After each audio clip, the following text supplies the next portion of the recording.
Filibuster by Senator Michaela Cavanaugh continued, but not without some contentious moments. Cavanaugh is taking a stand against LB 574, which would ban care for transgender youth. She called its passage akin to genocide. I want a record. I want the bloody hands recorded. This is a genocide.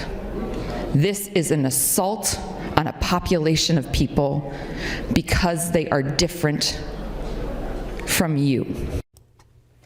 That angered some senators supporting the bill, including Julie Slama, who wanted the legislature to censure Cavanaugh.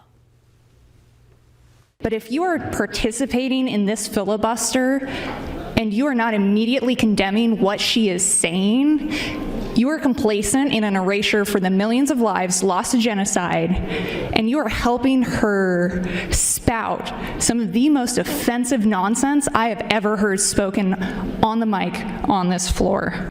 Unicam took a timeout for discussion. When they came back, Speaker Arch said the legislature would not take up the matter and they moved on.